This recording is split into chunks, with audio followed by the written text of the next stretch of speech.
अच्छा सर, हमने अपनी लास्ट क्लास में जो ट्रांसफ़र का केस किया था वो ये किया था कि अगर मैं प्रॉपर्टी प्लांट एंड इक्विपमेंट यानी ओनर ऑक्यूपाइड प्रॉपर्टी से इन्वेस्टमेंट प्रॉपर्टी में जाऊँ, उसके दो केसेस सिखाए मैंने आपको।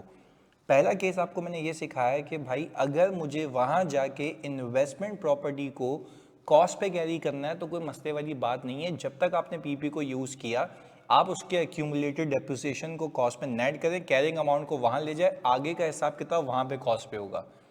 और अगर मैंने इन्वेस्टमेंट प्रॉपर्टी को फेयर वैल्यू पे रखना है तो आप यहाँ पे प्रॉपर्टी प्लांट एंड इक्विपमेंट के अंदर भले ही कॉस्ट मॉडल पे हो या फेयर वैल्यू मॉडल पे हो, आपने सिंपली एक काम करना है, अपनी प्रॉपर्टी को सबसे पहले जहाँ तक यूज़ किया वहाँ तक यूज़ किया, अक्यूमुलेटेड को नेट किया, उसको फेयर वैल्यू पे लेके गए, सरप्लस बुक किया या जो भी डेफिसिट आ रहा है वो बुक किया, और फिर उठा के आप कहाँ ले गए सर, इन्वेस्टमेंट प्रॉपर्टी में यानी आईपी के अंदर। और फिर अगेन इसकी लॉजिक क्या थी कि सर हम अननेसेसरीली पीएनएल में गेन नहीं बुक करने देंगे ताकि कोई अकाउंटिंग मैनिपुलेशन ना हो।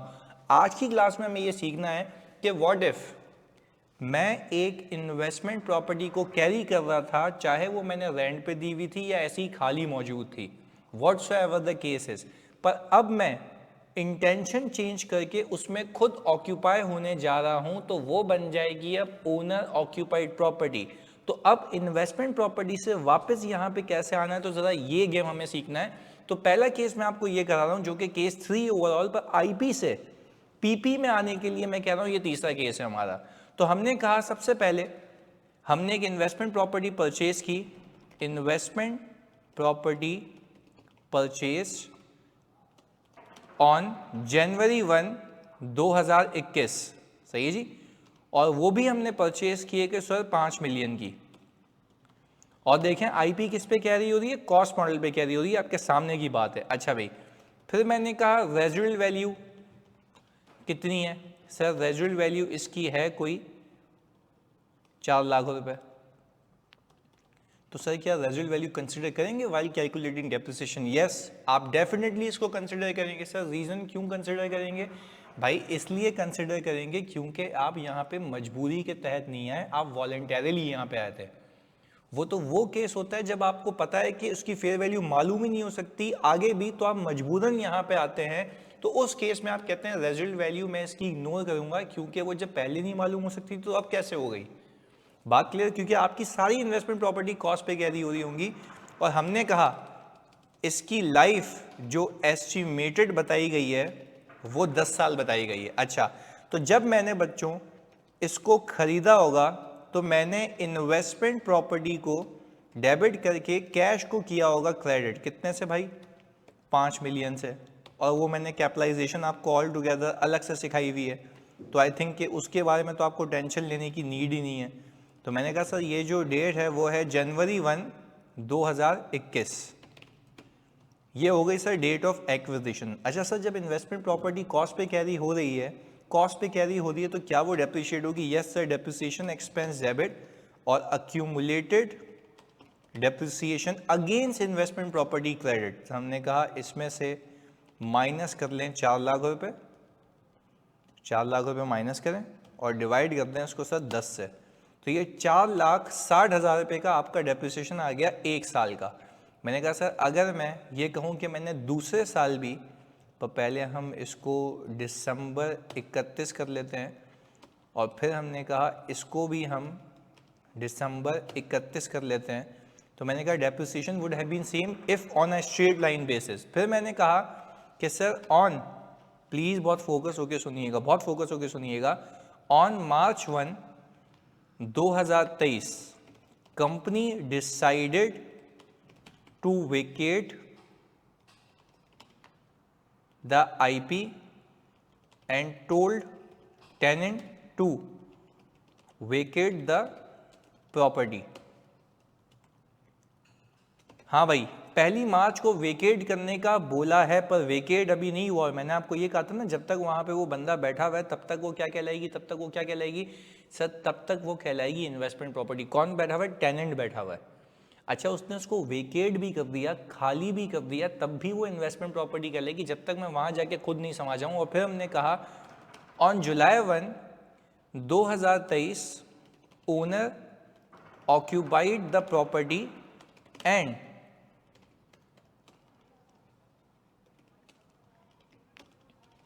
Transferred its admin staff there. तो सर ये बात हो रही है 1 जुलाई 2023 की। तो आप मुझे एक बात बताएं, मैं इसको पीपी में कब लेके जाऊं, 1 मार्च को या 1 जुलाई को? सर 1 जुलाई को। ओनर ने ऑक्यूपाई कब की, पीपी का स्टेटस तब आएगा, जो हमने ऑल टुगेदर सीखा हुआ भी है।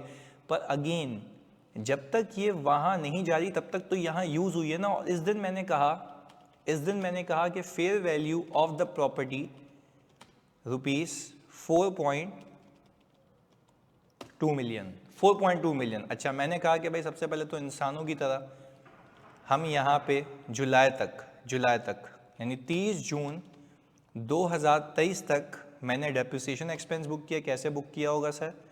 मैंने 5 लाख रुपए में से, 5 लाख बोल रहा हूँ, 5 मिलियन में से 4 लाख रुपए माइनस किए मेरे बच्चों, और मैंने डिवाइड कर दिया इसको 10 से इंटू 6/12। कितने महीनों का मैंने यहाँ पे डेप्रिसिएशन चार्ज किया सर? 6 महीनों का। अच्छा, अब अगर मैं आपको यहाँ पे बता पाऊँ, समझा पाऊँ, तो आप यहाँ पे मेरी बात पे फोकस करें और देखें। मैं अगर ऑल टुगेदर आपको एक कैरिंग अमाउंट बताऊँ तो कितनी है? आपने कहा कि भाई कॉस्ट ऑफ आईपी कितनी थी भाई? हम गए सवाल में, हमने कहा 5 मिलियन। अक्यूमुलेटेड डेप्रिसिएशन, सर मैं अक्यूमुलेटेड डेप्रिसिएशन डायरेक्ट भी निकाल सकता हूँ। कैसे? आपने इसमें से जो है 4 लाख रुपए माइनस किए, सही है जी, 4 लाख रुपए माइनस किए। आपने कहा कि भाई इसको मैं 10 से डिवाइड करूं और मुझे 2.5 ईयर्स का डेप्रिसिएशन चाहिए, तो ये आ गया। सर अगर ये मैं अलग अलग करके देखूं, चेक कर लेते हैं ताकि फॉर्मूले में भंड नहीं हूं। ये रहा, ये आ गया अक्यूमुलेटेड डेप्रिसिएशन। क्या मैं कह सकता हूं कि सर ये जो अक्यूमुलेटेड डेप्रिसिएशन है ये है एज एट 30 जून 2023। तो ये आ गई carrying amount of IP as at 30 June 2023, और यू कैन से जुलाई 1, 2023। अब इस दिन इसकी फेयर वैल्यू कितनी है? इस दिन इसकी फेयर वैल्यू कितनी है सर? इस दिन इसकी जो फेयर वैल्यू असेस की गई है, इस दिन जो इसकी फेयर वैल्यू असेस की गई है जुलाई 1 के ऊपर, 2023 के ऊपर, वो की गई है सर 4.2 मिलियन। सर मैं ये कह रहा हूँ कि आप जो है ना यहाँ से उठ के यहाँ नहीं जाएंगे। मैंने कहा सर आप जो है यहाँ से उठ के यहाँ नहीं जाएंगे, इसको यहाँ ले आते हैं ताकि ये सुंदर लगे, सही है ना? आप यहाँ से उठ के यहाँ नहीं जाएंगे, मैं बता रहा हूँ क्यों नहीं जाएंगे। पहले इसको हम क्रॉस करें,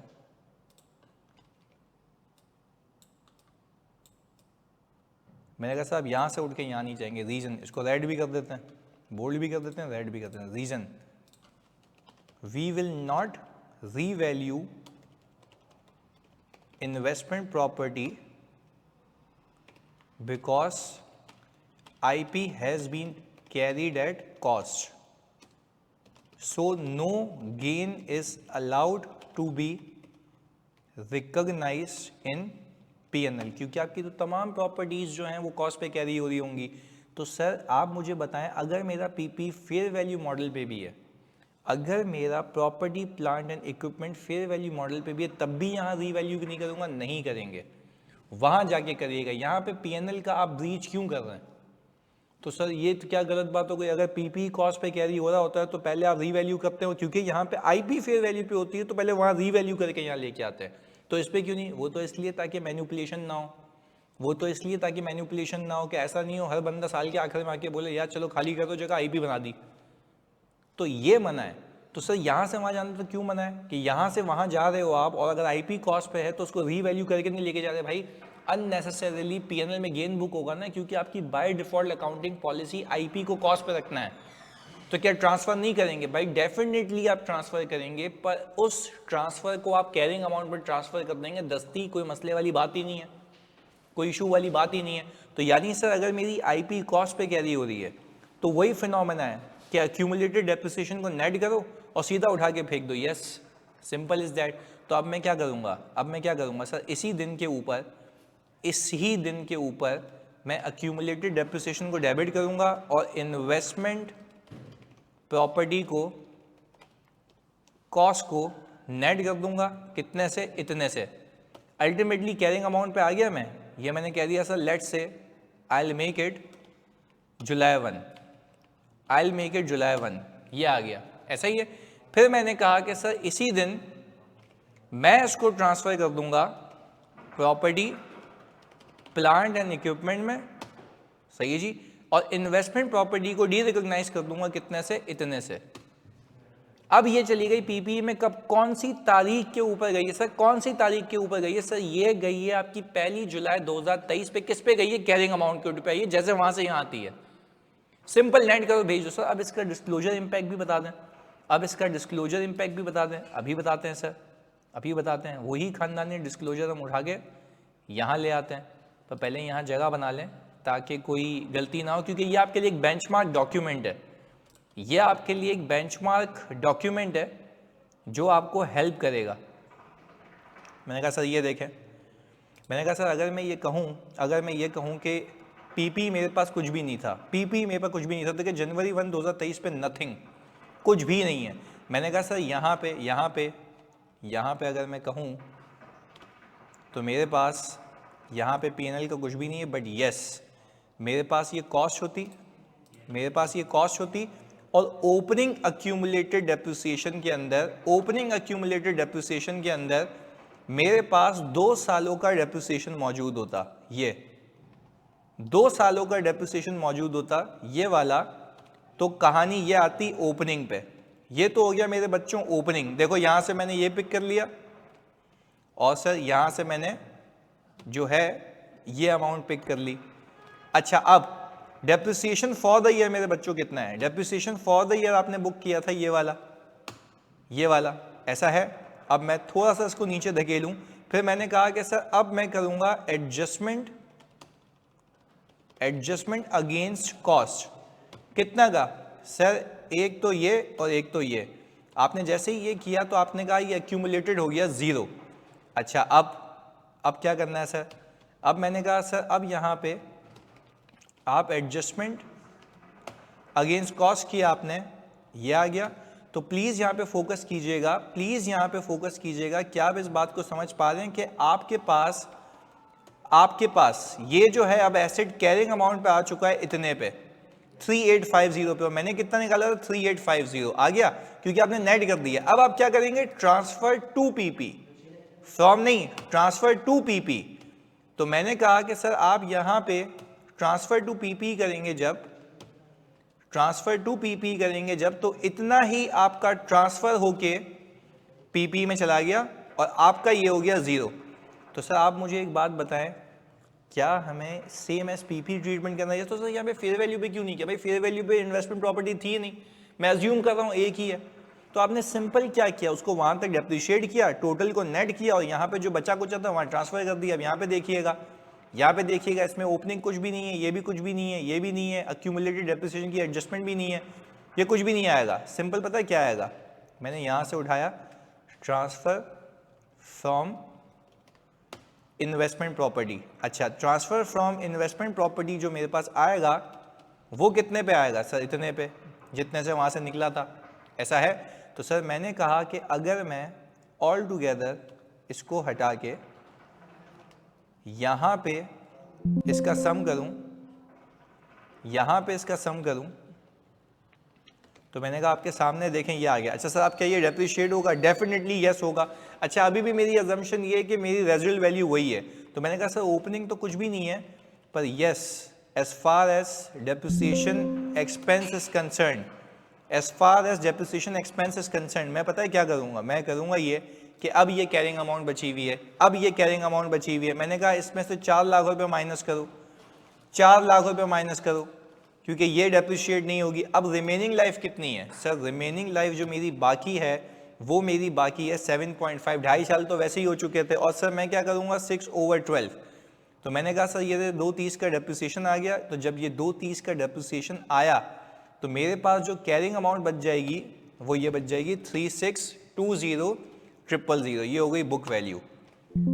तो सर मैंने आपको बातों बातों में अकाउंटिंग और डिस्क्लोजर दोनों सिखाए, और आपको ये समझाया कि अगर आप इन्वेस्टमेंट प्रॉपर्टी से पीपी में जा रहे हैं और इन्वेस्टमेंट प्रॉपर्टी कॉस्ट पे कैरी हो रही है, इररिस्पेक्टिव ऑफ कि आपका आईपी किस पे कैरी हो रहा है और पीपी किस पे कैरी हो रहा है, आपने आईपी को अगर कॉस्ट पे कैरी किया हुआ तो आप उसको रीवैल्यू नहीं करेंगे क्योंकि बिला वजह फजूल में गेन नहीं बुक करेंगे, वरना आपकी पॉलिसी का ब्रीच होगा।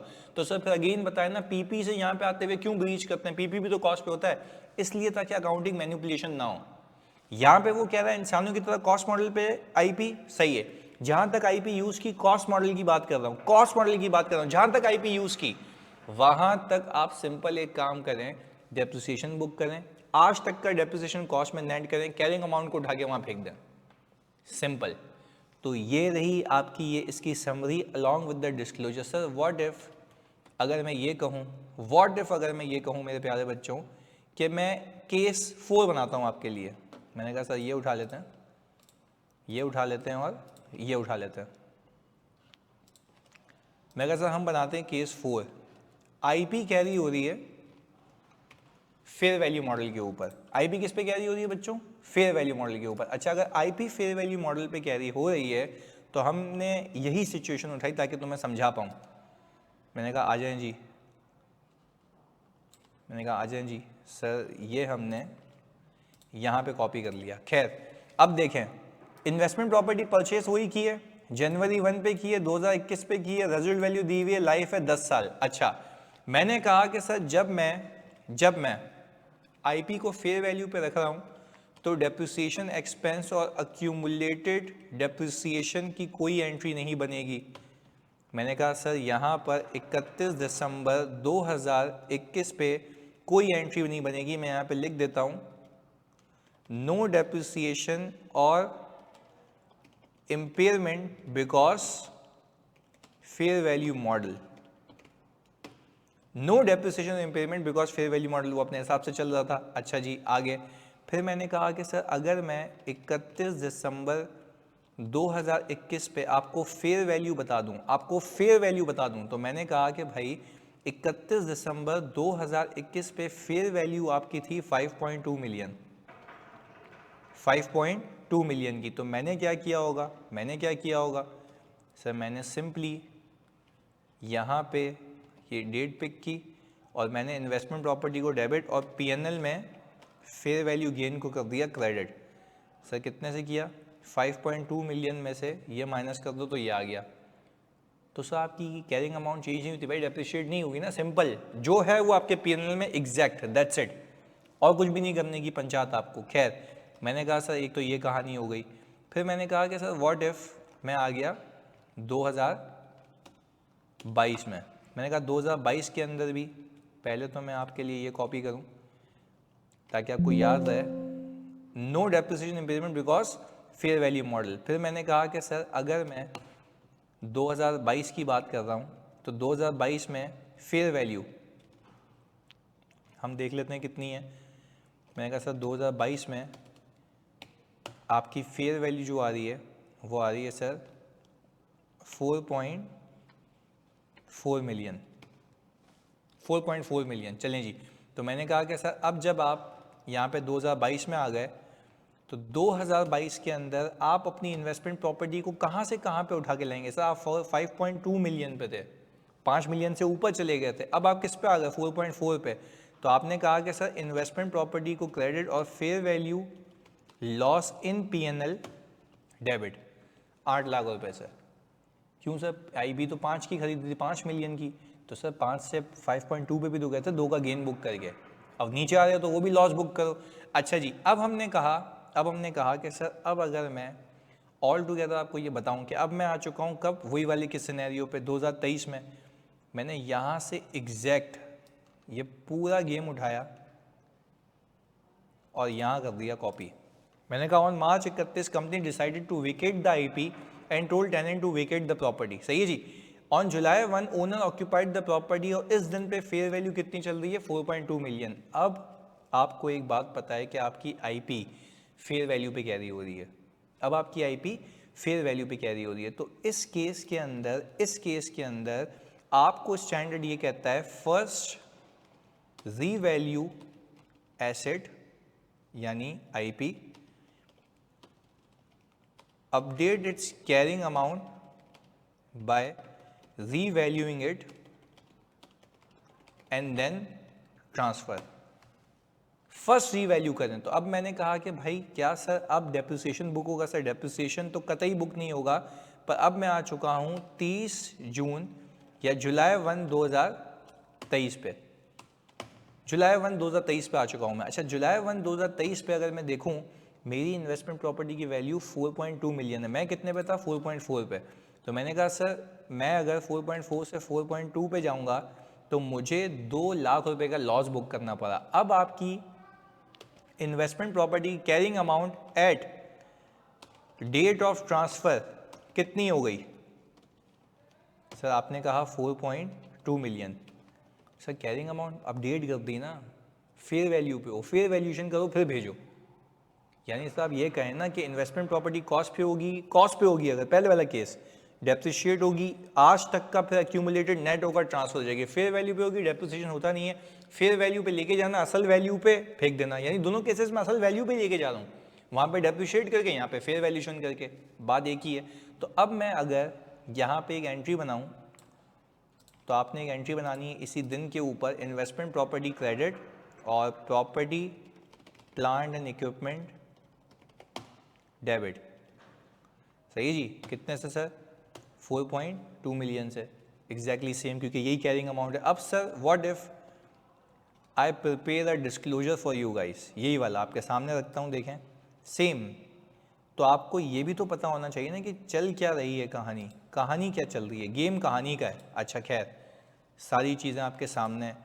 मैंने कहा अब ये डब्बा खाली होगा, फेयर वैल्यू आप खुद सोचें पहले, फिर मैं यहाँ लिखता हूँ फेयर वैल्यू कितनी होगी। सर मैं गया सवाल में और मैंने कहा सर क्योंकि मैंने लास्ट अपडेट, ये क्या 2023 का ओपनिंग है, 4.4 मिलियन पे थी, 4.4 मिलियन पे थी। आप ही वो शख्स थे जिन्होंने इसको फेयर वैल्यू पे लेके आए थे। देख लेते हैं, आ जाओ।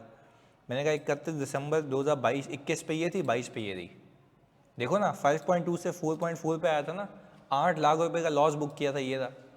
तो ये रही ओपनिंग। सर डेप्रिसिएशन नहीं होता ना? नहीं होता, मना है। अच्छा खैर, अब मैंने कहा बैलेंस एज एट, ये आ गया, सही जी। और अक्यूमुलेटेड इसमें नहीं होता, डेप्रिसिएशन नहीं होता, कुछ भी नहीं होता। तो हमने कहा कि सर इसको आप रख दें ज़ीरो, इसको आप रख दें ज़ीरो, सही जी। ऐसा कुछ भी नहीं होगा सीन सपाटा, क्योंकि डेप्रिसिएशन है ही नहीं। अच्छा, फिर मैं कहूँगा एडजस्टमेंट अगेंस्ट कॉस्ट के बजाय मैं यहाँ पे कहूँगा फेयर वैल्यू लॉस बुक कर रहा हूँ। सर लॉस क्यों भाई? इस सवाल में लॉस है, कितने का बुक किया है? 2 लाख रुपए का। सर यकीन नहीं आता, आप देख लें फॉर द ईयर ये रहा। आपकी आईपी कितने पे आ गई? 4.2 पे। क्या इसको यहाँ से रहने दूँ या कटा दूँ? सर कटा दें। ट्रांसफ़र टू पीपी, जब आपने ट्रांसफ़र टू पीपी किया तो ऑल टुगेदर आपके पास ये ज़ीरो आ गया आपके सामने। और सर यहाँ पे इस केस के अंदर आपने ट्रांसफ़र फ्रॉम इन्वेस्टमेंट प्रॉपर्टी लेकर आ गए, ये रहा। अब सर क्या ये डेप्रिशिएट होगा? ओपनिंग कहाँ गया भाई? ओपनिंग नहीं होगा ना।